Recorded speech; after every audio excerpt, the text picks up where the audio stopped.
Nica Sazón, tu mejor opción para comer en la capital, presenta.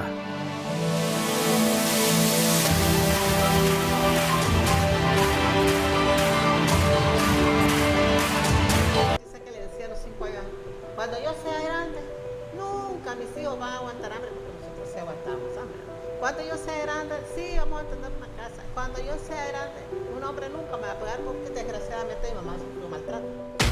Cuando mi papá llegaba en estado de ebriedad, yo me acuerdo, yo debo aceptar que mi papá tenía un cariño muy especial por mí. Y llegaba pegando gritos, tenía un vocerrón mi papá, esos vocerrones así buscando tenor. Y entonces yo en mi mundo de niña escuchaba esa voz y era, no sé, como que me hablaba un gigante. Pero te imaginas vos el sufrimiento de mi mamá por llegar y no tener que darle a sus hijos. Te imaginas esos niveles de emociones, de sensaciones, de soportar la vida con tanta presión a pesar de ser, digamos, tan maltratada ella. Déjelo que se vaya. ¿Para qué detiene a un hombre que no quiere estar con usted? A los 15 años. Y me vuelve a ver mi papá y me vuelve a ver mi mamá y se quedan así como congelados, ¿no? Y le digo, déjelo. ¿De qué le sirve un hombre que le está gritando, que no quiere estar con usted? Déjelo.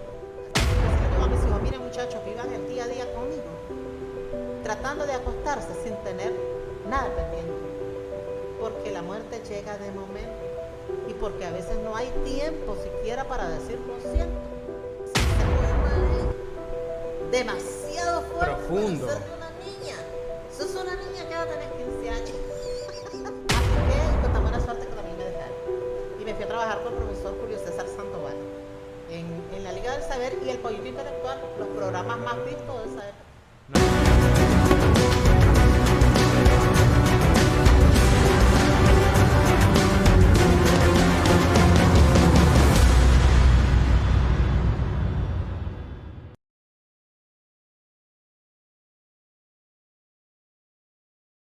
Mi nombre es Ricardo Rivera y les doy la más cordial bienvenida a un nuevo episodio de Mujeres Desafiantes. El día de hoy tengo el honor de presentarles a una mujer que ha logrado mantenerse vigente por más de 40 años en los medios de comunicación. Su nombre es María Esther López, la reina del sabor nicaragüense. En esta primera parte de la entrevista conoceremos a la niña, a la adolescente y a la joven que descubrió su pasión en los medios de comunicación, pero también conoceremos los pasajes más oscuros y tristes de la infancia de María Esther. Comencemos. Recuerda que si te gusta el contenido de este canal, te suscribas, le des me gusta a este video y le des clic a la campanita para recibir las notificaciones de mis próximos videos. El día de hoy salimos del estudio y nos trasladamos a un famoso restaurante de la capital nicaragüense. La invitada de hoy es una escritora de arte culinario. Ella es productora, directora, escritora, guionista de televisión, cine y radio. Ella es cantautora de un famoso recetario de comida nicaragüense, fundadora de la marca Nica Sazón. Su canal de YouTube tiene más de 177,000 suscriptores y más de 24 millones de visualizaciones. Ella es una leyenda de la gastronomía nicaragüense. Quiero darle la más cordial bienvenida a la siguiente mujer desafiante. Bienvenida María Esther López, la reina del sabor nicaragüense. ¿Cómo estás, María Esther? Ay, Ricardo, emocionadísima con ese preámbulo, o sea, no me esperaba tanto. Vos te mereces eso y mucho más, María Esther. Gracias, Ricardo. Pues contenta de estar siendo parte de Mujeres Desafiantes, este espacio que yo le auguro muchos éxitos. Te felicito, es una bonita iniciativa que promueve y que trata de destacar la labor de la mujer nicaragüense. Y es maravilloso porque la tarea de la mujer es multifacética, ¿verdad? No solo es la chavala que fue a estudiar o que va creciendo, que va formando un hogar, es que es la madre, la hermana, la tía, la esposa, la madre, en fin. Y además de eso, evidentemente, si se desarrolla en el campo profesional, pues una profesional, alguien que aporta no solo desde el punto de vista familiar, sino también desde el punto de vista nacional, es decir, aporta al país con su trabajo, con su entrega, con su día a día. No sabes cuánto tiempo estaba buscando esta entrevista. Fue mucha coordinación para lograr este momento fuera de tu agenda tan ocupada. Ay, sí, pero perdón. quiero decirte que para mí sos un orgullo. Gracias. Y quiero tratar de hacerte un tributo a tu trayectoria profesional a través de esta entrevista. Muchísimas gracias. Yo encantada y humildemente espero que sirva como de referencia a alguien. Yo creo que la mayor meta de toda persona debe ser dejar una huella, más allá de que si un día te morís como todos, pues ya, todos vamos a tirar un caite, ¿no? pero qué bonito que dejes algo que motive a otro a hacer una tarea que valga la pena, que tenga una orientación definida y que además sea multiplicador, porque la idea no es que vos aprendas lo que vas poco a poco cimentando en tu vida, sino que logres compartirlo, porque el conocimiento para uno mismo se va con uno. Y lo más lindo es poder dejar sembrado ahí esa semillita de todo eso que vos has venido labrando poco a poco y que otro lo retome y siga también con su propia historia. Entonces esperamos que les guste lo que estamos haciendo el día de hoy. María Esther, quiero que invitemos a nuestra comunidad a pasar con nosotros la próxima hora, que se preparen su bebida y su comida favorita, que se traigan a los chavalos a la sala y que pasen todo ese tiempo en familia para conocer tu historia. ¿Cómo no? Los invito a que se queden con nosotros. Miren, se van a divertir. Pero además de eso, quiero que después de que termine esta entrevista, ustedes queden motivados a seguir amando Nicaragua. María Esther López nació el 19 de julio de 1963 en Managua, Nicaragua, en el seno de un hogar de extrema pobreza. De niña soñaba con ser doctora, pero la vida la llevó por otros caminos que la convirtieron en la reina del sabor nicaragüense y en una de las mujeres más queridas de la televisión nacional. Cuando era niña, María Esther compartía un pequeño cuarto en alquiler con 16 hermanos en uno de los barrios más pobres de Managua, a las orillas del lago Solotlán, donde jugaban al trompo, a la chibola y al ser escondido. Como niña de 8 años, jamás sospecharía que viviría una difícil situación económica donde habían días que no sabían si iban a comer o no. Desde temprana edad, María Esther pasaba los días escribiendo poemas y canciones en su casa a las orillas del lago Solotlán, mostrando su vena artística familiar y sus múltiples talentos, sin imaginar que viviría uno de los episodios más tristes de violencia doméstica que cambiaría su relación con su padre y su madre para el resto de su vida.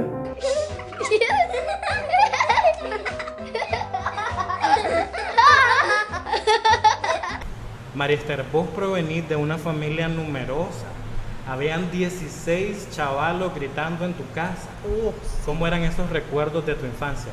Mira, mi mamá, que es nonagenaria, tiene 95 años ya cumplidos, de origen puaqueño, de Santa Lucía, Oaxaca, siempre cuenta que a mis 5 años yo era como, físicamente tenía una edad, pero mentalmente tenía otra. Y entonces dice que le decía a los 5 años, cuando yo sea grande, nunca mis hijos van a aguantar hambre, porque nosotros sí aguantábamos hambre. Cuando yo sea grande, sí, vamos a tener una casa. Cuando yo sea grande, un hombre nunca me va a pegar porque desgraciadamente mi mamá sufrió maltrato. Y esas cosas así me fueron forjando. Un hogar de extrema pobreza donde a veces nos acostábamos sin qué comer, no sabíamos si el día siguiente íbamos a tener algo. Mi mamá lavaba, planchaba cuando se podía y cuando era invierno estábamos fritos porque ni lavado ni planchado. Entonces era bien difícil. Mi papá dedicaba a la bebida. Entonces era como un hogar muy disfuncional, evidentemente. Pero fíjate que no me puedo quejar. ¿Por qué? Porque dentro de todo, esa niñez que yo tuve fue privilegiada. Éramos los chavalos que corríamos como cabritas locas en la tarde jugando esos juegos en los que no necesitaba más que un calcetín para rellenarlo, hacer una pelota, un tuco de palo para hacer con un tarro, ¿verdad? Las zancas. Donde vos te improvisabas cualquier cosa, un tuco de faja para jugar un frío caliente, donde un tuco de mezcata te servía para jugar la cuerda. La chibola.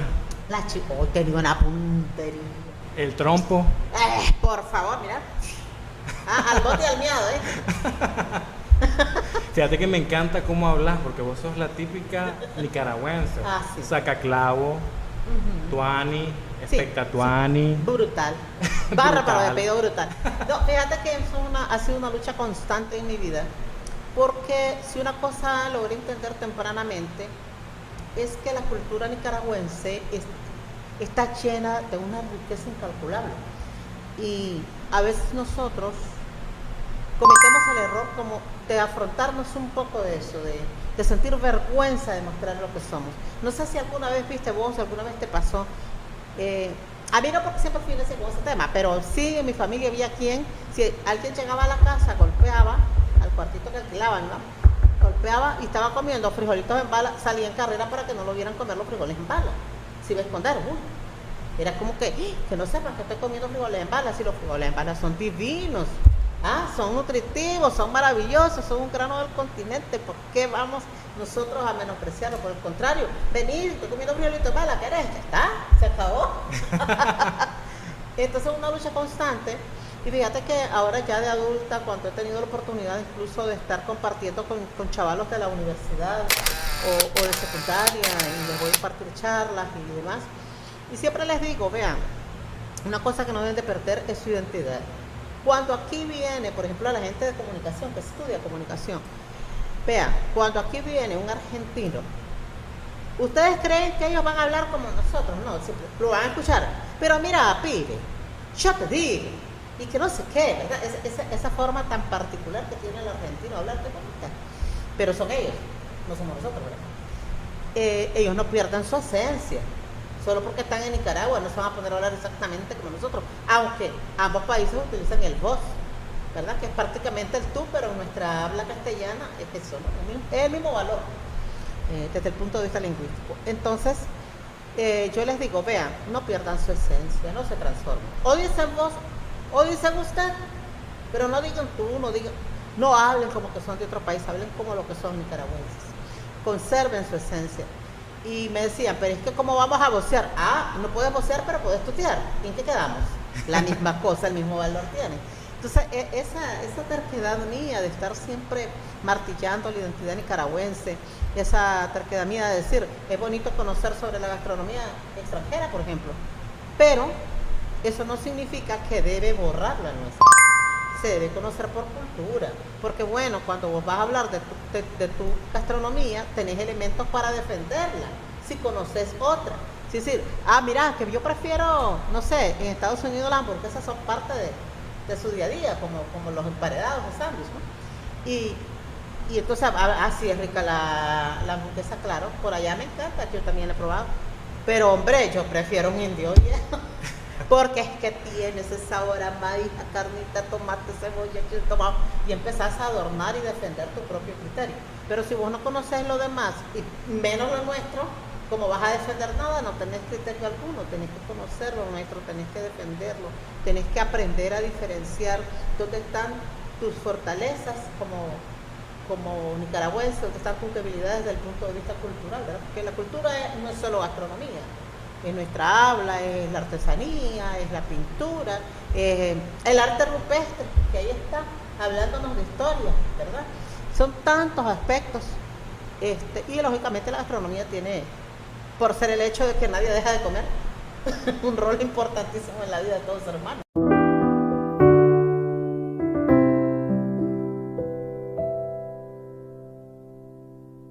Adelante nos vas a contar tu trayectoria profesional en la gastronomía nicaragüense y tu lucha incesante por rescatar nuestra identidad cultural.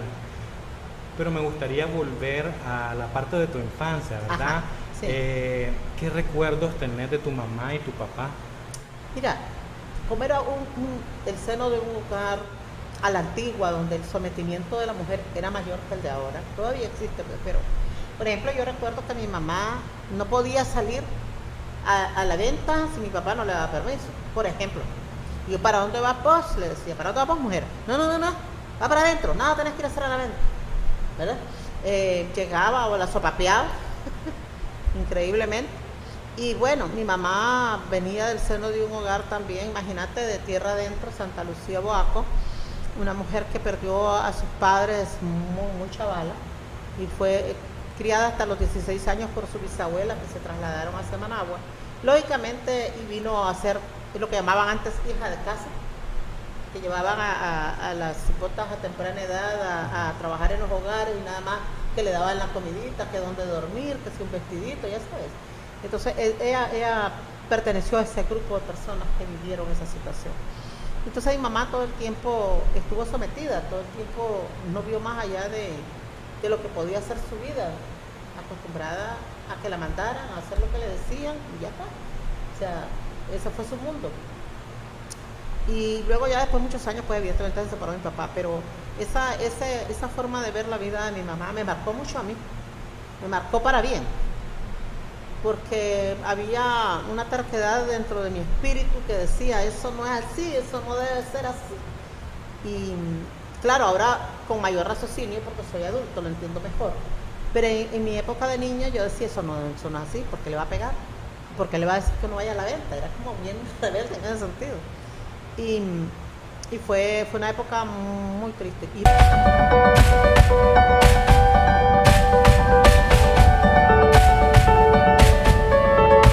Recuerdo que mi papá llegaba bien tomado y había una tijera, no sé si conociste las tijeras. Sí, sí. ¿Verdad? Que son como Cuando una era lona, pequeño en el CDI, cruzadas así de madera. yo dormía en las tijeras. ¿Sí? Es correcto. Entonces, una tijera teníamos, pero en esa tijera dormía evidentemente mi papá y mi mamá. Y el resto dormíamos en el suelo en saquitos y cosas así. Y entonces, cuando mi papá llegaba en estado de ebriedad, yo me acuerdo, yo debo aceptar que mi papá tenía un cariño muy especial por mí. Y llegaba pegando gritos, tenía un vocerrón mi papá, esos vocerrones así buscando tenor. Y entonces yo en mi mundo de niña escuchaba esa voz y era, no sé, como que me hablaba un gigante, más ebrio, imagínate vos, una persona con una voz bien fuerte y ebrio, peor la cosa, ¿no? Entonces, Manita, ¿dónde está la Manita? Y yo salí en carrera y me acuerdo perfectamente, como que me esté viendo ahorita, a mis 5 años, meterme debajo de la tijera. Y entonces mi mamá se envalentonaba un poco, deja de paz a la niña, no la estés molestando, quítate, y la empujaba y la golpeaba y todo lo demás. Y entonces yo sí recuerdo que sentía mucho miedo. Ahora entiendo que mi papá me buscaba era por cariño, no porque me quisiera realmente maltratar, pero en mi mundo de niña quizás lo sentía como una agresión por el vocerrón. Y ya después, mira, con tantas limitaciones, fíjate que hay una anécdota de mi mamá. Bueno, triste tal vez, pero para mí es como una muestra de lo que el ser humano puede soportar y agarrar como insumo para salir adelante. Vivíamos en la playa, lo que se conoce como la playa, abajito, antes que se inundara. Estoy hablando como 68 por ahí. Creo que la inundación. En la playa, cuando decís la playa, ya. Buscando ahora lo que se conoce como Hugo Chávez, esas cosas ahí, nosotros vivimos en esa zona. O sea que, discúlpame que te interrumpa, tu mamá es de Boaco, pero ustedes se vinieron a vivir aquí a Managua. Es que mi mamá se vino como a los 12, 13 años con mi bisabuela, porque cuando muere mi abuelo era hacendado. Ella era hija natural, le llamaban en ese entonces, ¿verdad? Hijo para mí, no tiene nada que ver. Pero en ese entonces hijo ilegítimo, hijo natural, como le llamaban, que era fuera de matrimonio. Entonces cuando muere mi abuelo, que era alguien que tenía mucha plata y muchas comodidades, muchas cosas, él decidió heredar a todos sus hijos. Por supuesto ahí estaba mi mamá, pero ya había muerto mi abuela, la mamá de mi mamá. Entonces mi bisabuela le dice que para evitar problemas, que no las vayan a machetear a esas dos mujeres indefensas que son ella y su nieta, mejor se va. Entonces mi mamá nunca pidió su herencia, se vino con mi bisabuela y hizo su vida aquí. Mi bisabuela murió cuando ella tenía 16 años, tengo entendido, y ya quedó solita en Managua. Ya pues sometida a su primer matrimonio, igual golpeada, igual esto y el otro, 8 hijos con el primer matrimonio, y después aparecimos nosotros en el segundo matrimonio, igualmente bebedor, golpeador y todo eso, ¿no? Y estando ahí, mi mamá se fue a lavar y planchar, pero es un día de invierno, es un día difícil para ese tipo de labores. Y había una especie de colinita donde ella bajaba y a nosotros, porque nos dejaban llamados. Dios guarda que mi mamá nos iba a dejar afuera. éramos un montón de chavalos, ¿verdad? La marimba de chavalos enllavados. Y entonces, ahí en la rendija de la cosita así, allá viene mi mamá. Y ella se aparecía con uno de esos saquitos viejos, que llevaba alguna comprita ahí, trae compra, mi mamá, todo el mundo adentro. Y cuando mi mamá abre la puerta, recuerdo perfectamente, le digo, ¿qué nos trae, mamá? ¿Qué nos trae? Y entonces nos hace ella esa señal silente, ¿verdad? De cállense. Todos así. Porque entendíamos perfectamente la señal. Antes solo te hacían así, y te ibas y te callabas, ¿verdad? Entonces, y nos quedamos todos así. Y entonces cierra la puerta y dice, cállense que no traigo nada. Y agarra el saco, lo voltea, y lo que había hecho era puesto piedras y hojas en el saco para que los vecinos no supieran que nosotros no teníamos que comer. Fíjate, aquello, vos te imaginas el rostro de los niños. Yo puedo pensar ahora para atrás y digo, ¿cómo le explicas a un niño? O sea, cierto, nosotros teníamos el hambre, nosotros como niños solo sabíamos que teníamos hambre, pero te imaginas vos el sufrimiento de mi mamá por llegar y no tener que darle a sus hijos. ¿Te imaginas esos niveles de emociones, de sensaciones, de soportar la vida con tanta tesón a pesar de ser, digamos, tan maltratada ella? ¿Y cómo le explicas a un niño que no tenés que darle de comer? No hay manera. El niño solo te dice, tengo hambre. Y confrontarte con todo eso, una mujer que ha vivido sola, que ha sido huérfana, que se quedó en Managua solita, que ha sido maltratada, y sumas todo eso, decir, ¡ay, la que aguanta el de mi madre! ¿Verdad? Sí. Y todo eso, fíjate que me forjó. Yo no miro mi niñez como con tristeza, no. Yo la miro con mucha alegría y creo que eso me fortaleció mucho. Creo que me transformó en lo que soy hoy en día. Feliz y contenta.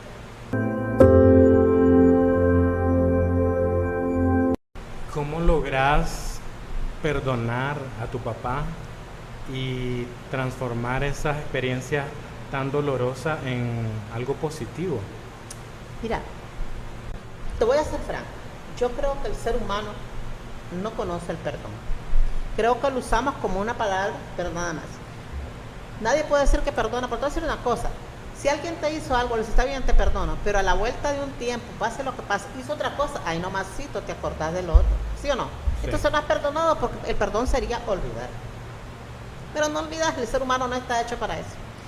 Sin embargo, cuando yo fui creciendo, mi papá se fue con otra persona. Mi papá mejoró su vida, dejó de beber, dejó de fumar, se fumaba un paquete de aquel cigarro que se llamaba Esfinge, en aquellos tiempos me acuerdo que era sin filtro, y traía la Esfinge ahí en el paquetito, me la recuerdo perfectamente, y entonces se fumaba 2 paquetes diarios, yo no sé cómo hacía. Dejó de fumar, dejó de beber, se fue a esto de los alcohólicos anónimos y todo lo demás. Y luego yo fui creciendo, pero entonces cuando llegó a tener los 15 años, justo cuando cumplió los 15 años, mi papá y mi mamá se separan. Mi papá ha mejorado su vida, se vuelve comerciante de mayoreo en el mercado oriental, ¿verdad? Y luego de eso se va con una señora menor que mi mamá, con una cacharpa de hijos, pero menor que mi mamá, y nos abandona a nosotros. Me acuerdo que solo 2 meses nos llevó como 10 libras de arroz, 10 libras de frijoles, 10 libras de azúcar. Para 8 hijos es como que nada, ¿verdad? Para un mes. Y entonces pasó el tiempo, pero ya cuando yo tengo 15 años yo empiezo a trabajar, porque siempre fui muy estudiosa, me gusta estudiar mucho. Y era la que no tenía uniforme en el colegio, pero era la alumna monitora, era la alumna que ayudaba a los maestros, era el brazo derecho de los maestros en aquellos tiempos que los maestros iban a reunión y dejaban al mejor alumno a cargo de esa generación soy yo. Y entonces cuando yo empiezo a trabajar, mi papá se va y le digo a mi mamá, porque ella, me acuerdo como que fuera una película, que ella lo está deteniendo, él está con una bolsa de ese de cartón grande, de esas de craft, papel craft, grande, y entonces ella lo empieza a hablar y yo me levanto, estaba sentada, estaba estudiando y me levanto y le digo, mamá, déjelo que se vaya, ¿para qué detiene a un hombre que no quiere estar con usted? A los 15 años. Y me vuelve a ver mi papá y me vuelve a ver mi mamá y se quedan así como congelados, ¿no? Y le digo, déjelo. ¿De qué le sirve un hombre que le está gritando, que no quiere estar con usted? Déjelo. Así. Y total que mi papá se fue. Pero yo nunca guardé rencor con mi papá. Porque En cambio mi mamá guardó rencor conmigo, porque al final terminó culpándome a mí de que mi papá se había ido porque yo lo había dejado irse, santo Dios, ¿qué tengo que ver con eso? Pero bueno, entiendo también que para mi mamá fue una frustración enorme, es decir, tantos años aguantando, y cuando él llegó a estar mejor, dio la vuelta, la dejó, pues no es fácil. Pero entonces yo sí visitaba a mi papá, entonces mi mamá empezó a decir que era que yo quería a la pareja de mi papá y no la quería a ella. Y dice, no, pero es que yo soy hija, yo no me puedo meter en los problemas de ustedes. O sea, yo soy hija suya y soy hija de él. ¿Qué hago yo? No puedo. El hijo no se puede meter en los problemas de sus padres, porque al final solo ellos saben su cuenta, ¿verdad? Yo en ese sentido, como te digo, tenía una madurez mental mayor que mi edad física. Y entonces mi mamá incluso dejó de hablarme 2 años, por eso. Pero bueno, a la vuelta y todavía quizás guarda cierto rencor, pero yo la entiendo, pobrecita, ha sufrido mucho en la vida. Y ya mi papá se nos fue, recién este 24 de mayo se nos fue, a los 96 años, ya quedó solo mi mamá, con todos sus recuerdos, me imagino, enfermita de muchas cosas, pero ahí está la señora dando guerra. 95 años tiene tu mamá. 95 años, sí. Ya una mujer, es un roble. Pero está muy enfermita ella. Pero bueno, ya uno lo que hace es tratar de darle lo más que puede, cuidarlo lo más que puede, y ya pues Dios dirá, ¿verdad?, hasta dónde, porque también uno no quiere que ellos estén sufriendo mucho. Mi papá sufrió mucho sus últimos 3 años, tuvo un problema en la columna y lo tuvieron que operar, le hicieron una reconstrucción de columna, y después de la operación fue muy, muy difícil todo ese trayecto de 3 años. Ya hubo un momento en que parecerá inhumano, parecerá indiferente. Yo casi le pedí a Dios que se lo llevara, porque él miraba sufrir demasiado con esos dolores, era demasiado duro. Y cuando él se fue, hay gente que me dice, no hiciste duelo, porque voy a hacer duelo, hice lo que pude por él.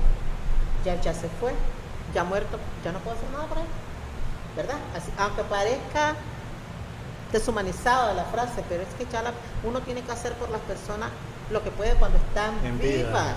Ya muertos no puedes hacer nada, de nada te sirve si tenés algún arrepentimiento, si pensaste que hiciste algo malo, nada, porque la persona ni cuenta se da, ya se fue. Entonces es cuando están vivos las cosas. Yo sí les digo a mis hijos, miren muchachos, vivan el día a día conmigo, tratando de acostarse sin tener nada pendiente, porque la muerte llega de momento. Y porque a veces no hay tiempo siquiera para decir lo siento. Y yo ya muerta, no pueden resolver nada. Si fueron malcriados en algún momento, no hay manera que eso lo cambien. Lo fueron y lo fueron, ¿verdad? Entonces es en vida, trátenme bien, si me van a cuidar, si me van a regalar algo, si van a pensar en mí, si se van a preocupar por mí, es en vida. Muerta ya no se preocupen porque no pueden hacer nada por mí, pero preocúpense por ustedes en ese caso, ¿verdad? Como te digo, yo soy muy, muy pragmática. y esa ha sido como mi ley de vida. Con mis hijos le he dado todo lo que he podido, pero es eso, es decir, ahorita que yo estoy viva, ya muerta, que voy a pensar, ay, que cuando me muera, a ver si... No, es ahorita.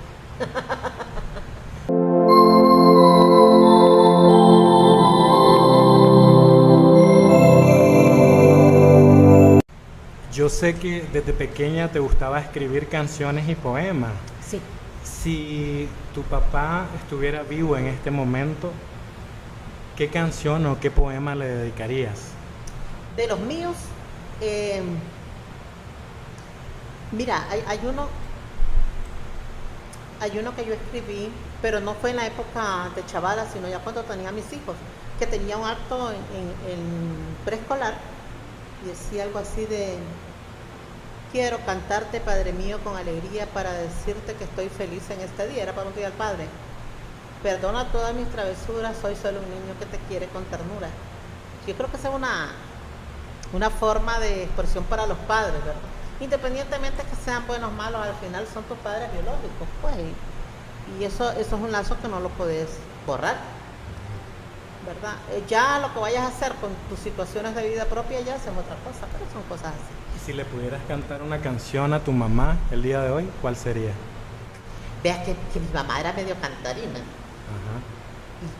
Y le encantaba estar cantando las canciones de la Sonora, las canciones de los tríos. Tenía muy bonita voz mi mamá, muy bonita voz. Yo recuerdo que era una voz con un vibrato bien pronunciado, bien bonito, de eso de la antigua, así como las voces estas de, no sé si es María Luisa Landín que la canta, Amor Perdido. ¿Sabes qué? Esa es una de sus canciones favoritas. ¿Sabes?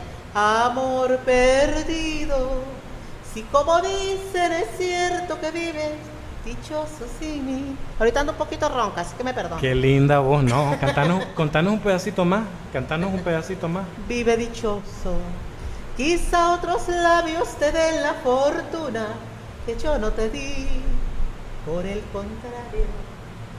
Así va siguiendo la canción, pero mira. ¡Bravo! Es una canción ¡Qué linda que mi voz! mamá, Me encanta, cómo la me encanta. cantaba. O sea, yo no tengo ni la mitad de la voz que mi mamá tenía. Ahorita ando quinta, pues, pero ve, mi mamá, yo la escuchaba cantar. Te digo cómo era el efecto que tenía la voz de mi mamá en mí. Que si yo estaba estudiando, que era muy aplicada estudiando, dejaba de estudiar por estar así, con la oreja parada, oyéndola. Porque es que cantaba tan bonito. Y mi papá también. Mi papá era amante de las canciones de, ¿cómo se llama el argentino de los tangos? Carlos Gardel. Carlos Gardel. Sí, cantaba una de ese, por una cabeza de un simple potrillo. Y su canción favorita, pienso yo que era Amorcito corazón, yo tengo tentación de un beso. Y así el silbidito y todo, ¿viste? Era una cosa bonita. Así fue de las canciones que a él le gustaban. Entre las de Carlos Gardel, las de Pedro Infante. Ese Amorcito corazón se lo ha lanzado Cuando eras adolescente, ¿cómo fue ese proceso de abandonar la escuela para trabajar? Ay, mira. Es que mira, qué difícil es cuando se están peleando el hambre con las ganas de comer. Yo era, por naturaleza, una persona que le encantaba estudiar. Era como que yo estaba clara que la persona tenía que prepararse para salir adelante, desde chiquita, y era muy aplicada. Y entonces, cuando llegó a los 15 años, mi papá, pues, con todos los problemas familiares en casa, con mi papá, con mi mamá, las profesoras, me acuerdo que estaba estudiando parte de la secundaria en la Escuela Normal Central de Managua, y las profesoras querían enviar una carta a la universidad para que me aceptaran para estudiar medicina. Quería estudiar medicina. Y que te vamos a ayudar y que no sé qué, pero luego me puse a pensar, ¿y quién me va a dar para los estudios? ¿En qué bus me voy a ir si no tengo para el bus? Porque yo para ir a la normal me iba a pie, desde mi casa a pie. Y entonces, y que los libros de medicina, y que como sabes, todo lo que tenía. Entonces yo me fui a buscar trabajo. Es maravillosa esa historia de cómo llegué a trabajar, fíjate. Mi hermano mayor tenía un puesto de periódicos en el Mercado Oriental. Y entonces, en ese su trabajito, conocí a gente de la cervecería Victoria. Don Luis Manuel Espinosa era el gerente de relaciones laborales. Y entonces, lo que son los rasgos de inocencia, ¿verdad? Y me dice, ¿y por qué no vas a ver? Que estaba estudiando yo el secretariado, ya lo había terminado. Entonces me dice, ¿por qué no vas a ver? Yo le voy a decir a don Luis Manuel, tal vez te da el trabajo. Bueno, entonces voy yo y decirle que vas de parte del periodista, porque dice que ese señor lo llamaba así, ¿verdad? Yo llego con toda la inocencia del mundo a mis 15 años y llego a la cervecería y entonces digo, vea, que ando buscando a don Luis Manuel, así. Y aparte que viene del periodista, ¿de cuál periodista? ¿De qué medio? Y yo... Es que el muchacho que trae los periódicos. Santo Dios. Y entonces sale don Luis Manuel, le cuentan la anécdota y don Luis Manuel al verme una chavalita. Me dice, pero mira que el Ministerio del Trabajo me arranca la cabeza, si te contratas, sos menor de edad. Pero mire que aquí, que allá, yo empiezo a decirle, pues, vamos a hacer una cosa, hacete una prueba. Antes hacían unas pruebas donde te valoraban la aritmética, la ortografía, la redacción, un montón de parámetros, ¿verdad?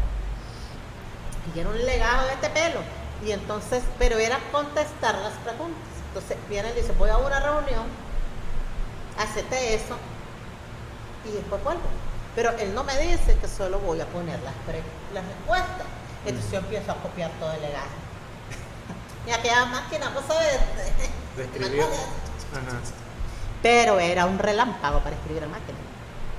Escribía 130 palabras por minuto.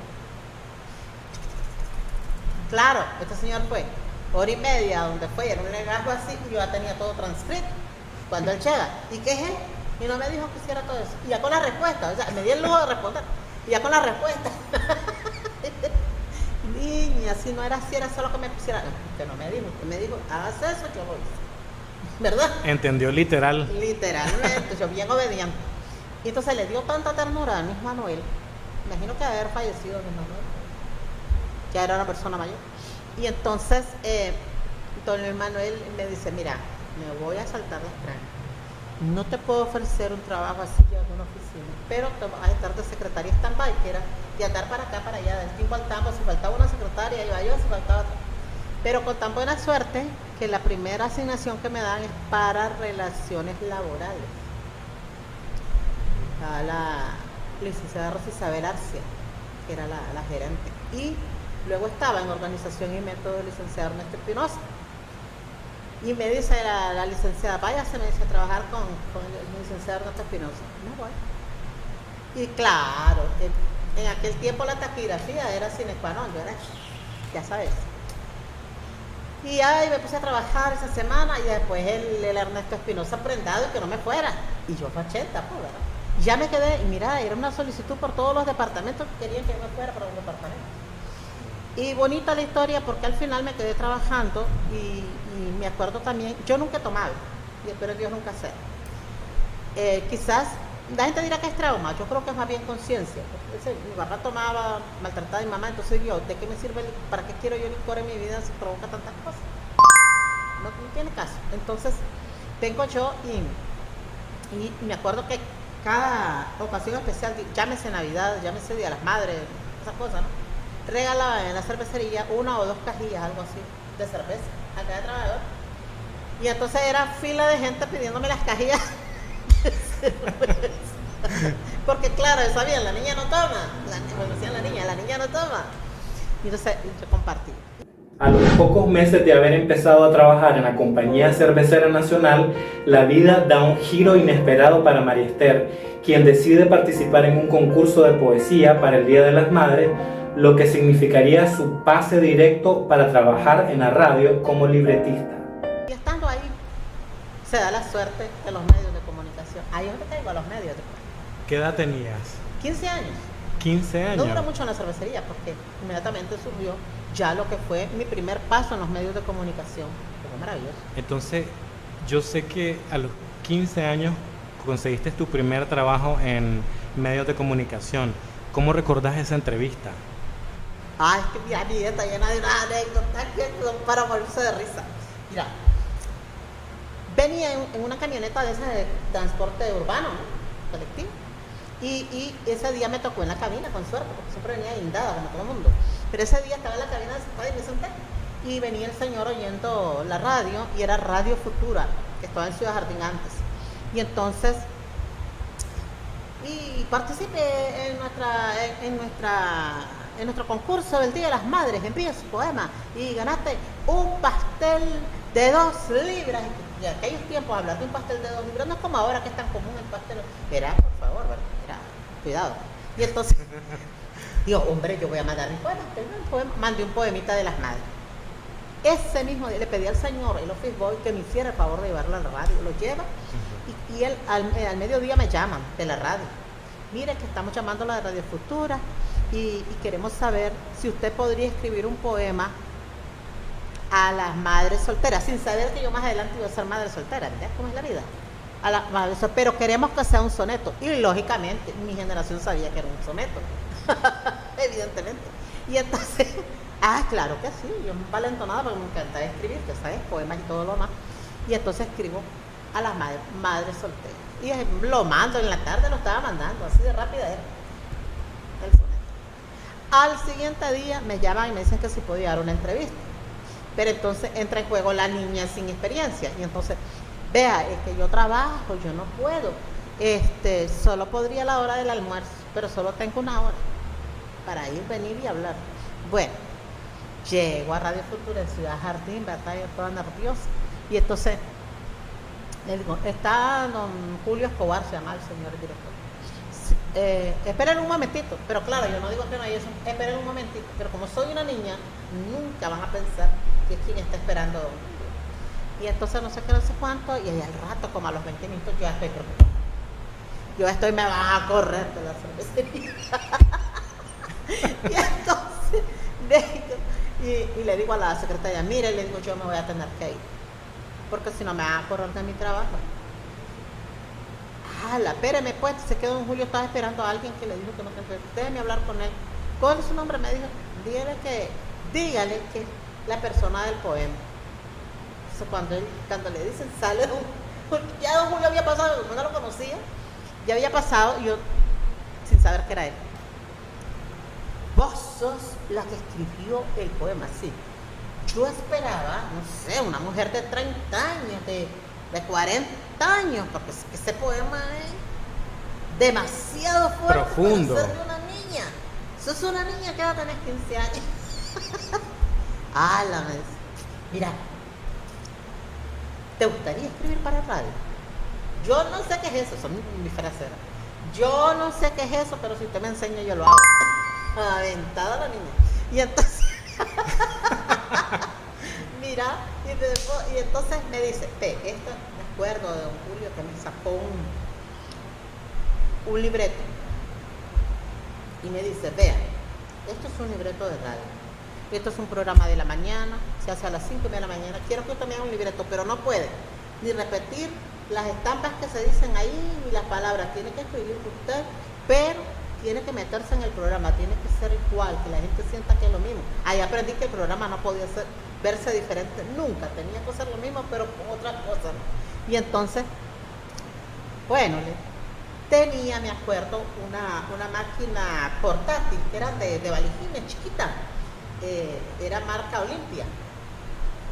Y entonces llego a la casa, mira, como venado a la pareado, me meto a mi mesita vieja que no tenía una pata y la tenía con 3 piedras para que me mantuviera. Y entonces, y empiezo, ya había venido leyendo, yo camino pero pasé todo el tiempito que tenía leyendo, lo termino y al día siguiente lo mando. Así de balazo es, y así siempre. Para no cansarte el cuento, me dice don Julio, ve, ¿estarías dispuesto a venir a trabajar a la radio? Me gustó tu libreto, está muy bien, te felicito. Pero es que mire, estoy trabajando y ahorita no puedo dejar el trabajo. Bueno, anda a renunciar y aquí te espero. Y así comenzó tu trayectoria en los medios de comunicación. En los medios de comunicación. Es que ha sido una vida casi como un poquito loca, ¿no? Entonces, a los 15 días de estar en la radio esta Futura, llega el director de Coradep, que era la Corporación de Radiodifusora del Pueblo, que la componía en 16 emisoras a nivel nacional. Dentro de ella estaba la Radio Futura y, por supuesto, radios de la costa caribe. Entonces llega, mira, que vengo a buscar a tu libretista, porque es que se me fueron los que tenía y me dice que es muy buena y que no sé qué, que no sé cuánto. Y yo estoy de frente. Pero claro, soy una niña, nadie me para bola, vos. Como era niña, me paraban bola. Y entonces está así. Le dice, ¿es ella? ¿Cómo? ¿Una niña? Ella es la libreta. Préstamela, le dice. Me lleva. Con tan buena suerte que llegando a Coradep estaba de responsable del área de libretos un periodista chileno, Javier Bertín. Y entonces, son una niña. Pero son Julio que son faro. Así era, son un faro. Que no sé cuánto.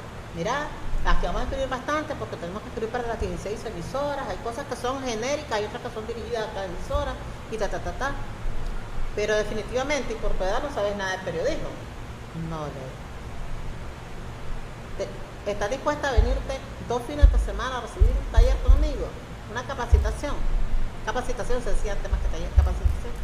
Sí, yo aventada, como he sido siempre. Yo sí. Y entonces con él aprendí que era un artículo, que era una nota informativa, que era una crónica, que era un reportaje, que era todas esas cosas. Y ya empecé a escribir bajo la tutela de Javier Bertín. Y nada, para mí fue como estar en el agua, como un pececito en el agua. O sea, yo sentí, me salía todo tan fácil. Esa cosa de las vocaciones, ¿no? Para los que no sé, porque imagínate que ya escribía poemas, ya escribía algunos ensayos y demás. Entonces me fue muy fácil encararme con una situación como esa y desarrollarla, pues. Y ya después de eso vinieron otras cosas, porque eso es lo bonito de Coradesa. Mira, te quería preguntar, veo que desde pequeña, aunque te ponían grandes retos, vos decías sí. Hay otras personas que cuando hay grandes problemas o grandes obstáculos, nos hacemos chiquitos, nos encogemos, Sí. nos inmovilizamos, nos congelamos y no avanzamos en la vida. ¿Qué te motivaba tan chavala a decir sí, sí puedo, lo voy a hacer? Creo que en el fondo era eso que reflejaba mi mamá de cuando yo tenía 5 años, de cuando yo sea grande voy a hacer tal cosa y yo voy a tener tal cosa y yo no voy a aguantar hambre, yo voy a tener una casa y yo voy a... Era sin darme cuenta quizás las fijaciones que me hice mentalmente, y estaba clara que para alcanzarlas tenía que trabajar duro, era un hecho. Pero además el hecho de tener algunas vocaciones que estaban relacionadas con ese tipo de trabajo también me facilitaron las cosas. Sin embargo, yo pienso que una de mis características es que soy audaz por naturaleza y me gusta tomar las oportunidades. Para mí las oportunidades, más que retos, son el peldaño que necesitas para hacer algo diferente. Es dar un paso más en la vida, porque la vida está hecha de pasos. Nunca he creído que la vida se forja en una sola vez. Así como el agua no te lo tomas de un solo trago, porque si te empinas todo el paso, tenés que esperar un rato para que pase todo el agua.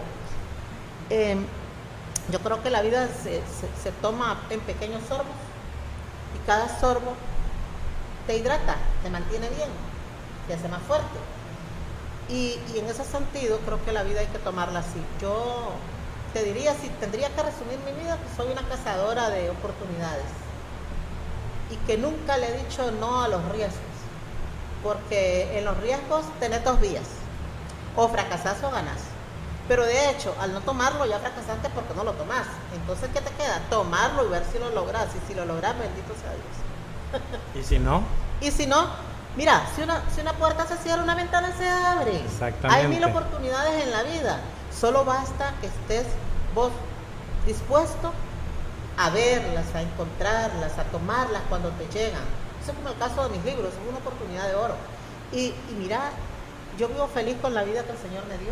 Como te digo, no siento tristeza porque si un día no tuve que comerte chavala, por si dormí en el suelo, por si nos caía el agua de arriba, que parecía pascón el techo, y todo el mundo capeándose de las cotas en pleno invierno, o por si dentro del cuartito estaba el famoso cocinero, que vos sabes que cuando había lluvia uno iba a recoger la purusca para prender fuego. Y entonces cuando había invierno, había que ver aquel humazón porque todo verde, todo mojado. Y entonces qué difícil encender eso, y mi pobre madre sin más que hacer, pues, todo el mundo ahumado, ya te imaginas, llorando a madre, y el café rehervido, porque era el chingaste rehervido y rehervido y rehervido, hasta que salía limpio ese oído, ya no servía chingaste. Pero mi pobre madre, dentro de su pobreza, evidentemente, pues era lo que podía hacer. Entonces, para mí, esas son mis ganancias, para la fortaleza. Después de trabajar en radio con Javier Bertín y en cine con Ramiro de Shon, la vida le da una nueva oportunidad a María Esther para trabajar en la pantalla chica, donde encontraría a uno de sus mayores mentores, al profesor Julio César Sandoval. ¡Correcto! En el año 1983, María Esther ingresa al Sistema Nacional de Televisión como productora de programas didácticos y luego como productora del Departamento de Documentales. Fue productora de 3 de los espectáculos del artista internacional Julio Zavala, así como del Encuentro Iberoamericano de la Cultura en Nicaragua.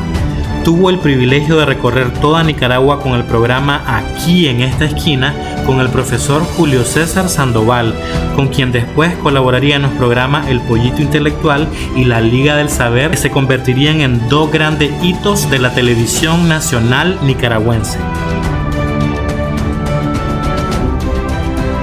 Quizás muchas de las nuevas generaciones que nos están viendo el día de hoy en el podcast no conozcan un famoso programa de televisión llamado La Liga del Saber, con el profesor Julio César Sandoval.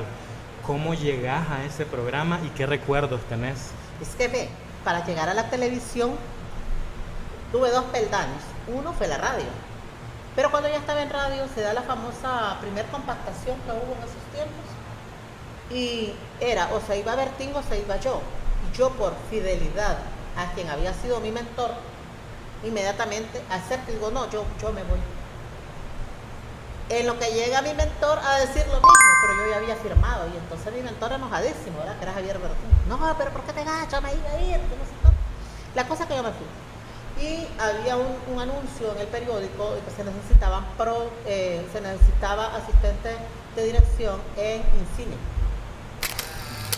Ahí va la María Esther de aventada. Y yo dije, bueno, esto tiene que ver con secretariado, con cosas así. Ya, pues sí. Y con tan buena suerte que me dejaron. Me quedé trabajando con Ramiro Lacayo del Show. Y ahí miré un poco en el guión de cine la diferencia que hay con el libreto de radio, ¿verdad? Ya vi que todos los aspectos que en radio eran como vitales, para cine eran como más concretos, más claro, es contar una historia en el video, dependiendo si es un corto, si es un largometraje. Un largometraje, pues evidentemente todo cambia, ¿no? En cuánto tiempo tenéis para contarlo.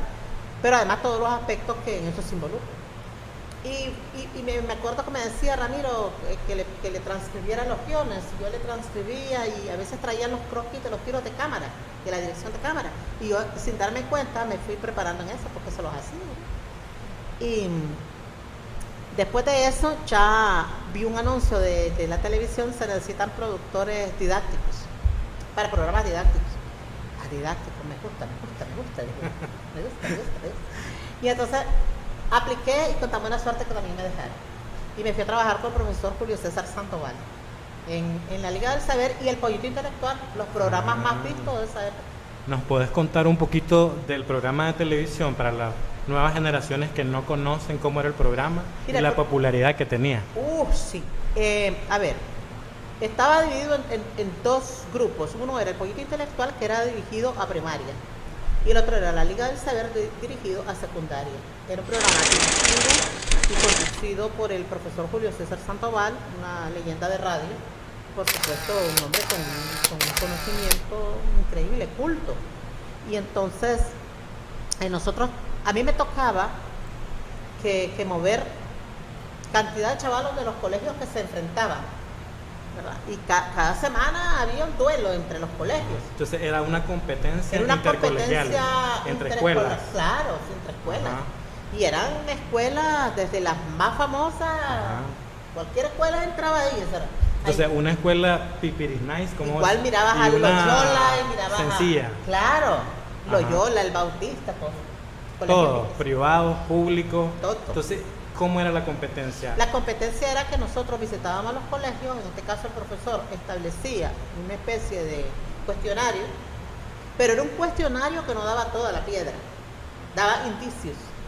Y luego el alumno tenía, como era la cultura de antes, que esforzarse por estudiar, por investigar, no es que ahora todo es copy-paste, ¿sabes? Esa es otra cosa. Con Google ahora todo encontrar. Por favor. Y entonces nosotros teníamos que quemarnos las pestañas, literalmente. Y entonces era eso, y los chavalos checaban los mejores alumnos incluso, porque eran seleccionados, era un estímulo para los mejores alumnos. Ya. Y entonces los profesores de cada centro, los directores y los profesores se encargaban de seleccionar a sus mejores alumnos para que fueran a representar al colegio. No era que era cualquiera, no, eran las mejores notas, eran los más brillantes. Y llegaban y participaban y lógicamente pues en una competencia el que se equivocaba era el famoso ¡correcto! Entonces digamos que hacía una pregunta el profesor y uno de los dos podía responder. Es que era por turno, digamos, se determinaba quién empezaba primero, por algún juego, lo que fuera, y ponerle que era el Loyola en aquel tiempo. Entonces el Loyola empezaba con la primera pregunta. Si este niño no contestaba, tenían derecho a contestación de grupo, pero la contestación de grupo ya era una puntuación menor. ¿Verdad? Si no la contestaba este grupo, entonces inmediatamente esa pregunta pasaba por derecho al competidor. Robar el punto al otro equipo. Exacto. Okay. Y luego iba con su propia pregunta. Entonces era bonito porque era bastante justa la competencia. Y teníamos que mover cantidad de gente. Yo me acuerdo que conseguía hasta 4 buses para mover a los alumnos, a los profesores, e instalarlos con sus barras y todo lo demás.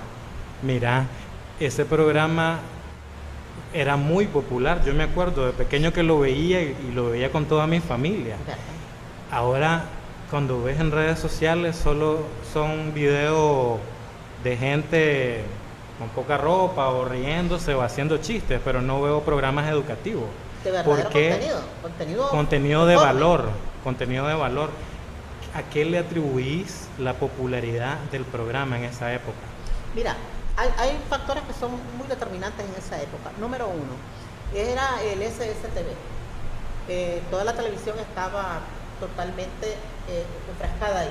No había más canal que el SSTV. Y lo otro era que éramos un programa, que es lo que pasó con el clan, que sin querer trastocaba lo multitudinario. Porque vos vas a un colegio, pero ahí no solo tocas al alumno, no solo a los profesores, a los padres de familia, al hermano, al tío, al abuelo, se vuelve familiar. Y entonces eso te va dando una audiencia y una credibilidad. ¿Qué abuelo no quiere ver a su nieto participando en un programa y destacando? ¿Verdad? O el vecino, ahí está fulanito, mira, porque antes se le daba más valor al estudio, ¿verdad? Mira, ahí está fulanito, mira, qué chaval más inteligente. ¿Cómo estudias, chaval? No, el chaval no se porta bien. Porque además se destacaban mucho los valores morales en ese tiempo, cívicos y morales. Y entonces eran parte como del pensum, ¿verdad? El valor cívico y moral. Además de ser un alumno aplicado, estudioso y todo lo demás, tenía que ser alguien con valores cívicos y morales. Y era bonito. ¿Y cómo sabíamos nosotros que éramos los mejores? Porque el SSTV nos enviaba a los trabajadores a hacer encuestas a los departamentos. Y con esa encuesta nos fuimos dando cuenta que el programa que estaba pegando duro era tanto la Liga de Saber como el Producto Intelectual. Bonito. Me acuerdo que en ese tiempo el director era Iván García para mí. De los directores de televisión que he conocido, de canales, que he tenido la oportunidad de conocer, creo que Iván es como la cúspide, tenía un olfato para ese trabajo bonito. Yo siempre he aplaudido a Iván García su trabajo. Mi nombre es Ricardo Rivera y esta fue la primera parte de la entrevista a María Esther López, la reina del sabor nicaragüense. Recuerden que tenemos una cita el próximo sábado a la misma hora y por el mismo canal para ver la segunda parte. En el año 1997 llegas al Clan de la Picardía como productora, pero el programa estaba pasando por una difícil situación financiera. Sí, Carlos, es que no sé qué hacer porque dice don Octavio Sacasa, me va a dar un tiempo si no cerramos el programa, ¿verdad? Y necesito un productor que me ayude a sacar adelante el programa. El único problema, y ese era el gran problema, que estoy debiendo 300.000 gordos de pauta. En ese tiempo, 1997, un montón de plata. Y entonces Carlos me dice, mira, ¿y por qué no trabajamos 2 meses y hacemos las pruebas? Y entonces le digo yo, como yo soy muy directa en mis cosas, le digo, Peca, si vos vas a trabajar conmigo, vas a tener que hacer caso a lo que yo te digo, porque si no, no hacemos nada. Y una de las cosas que tenés que hacer es dejar de cantar todos los sábados en el programa. ¿Así? Ouch, eso duele. Duele. Y después me quedé con mi Sazón o Nicaragua Mi Sazón. Que luego, cuando yo siento que empiezan a crecer las redes sociales, en ese entonces era Facebook y YouTube, digamos, los dos grandes monstruos. Y entonces empiezo yo a entender que hay una gran parte de nuestra población metida en eso y que ya no está viendo tanto la televisión y que no más llegó el cable y el cable también agarró su parte. Y entonces, no, aquí está pasando algo que tengo que entender, dije yo, ¿verdad? Y entonces dije, hombre, voy a publicar en Facebook, abrí mi cuenta en Facebook y empiezo a publicar. Alguien me decía que vino aquí con la muchacha que fue Miss Nicaragua el año pasado.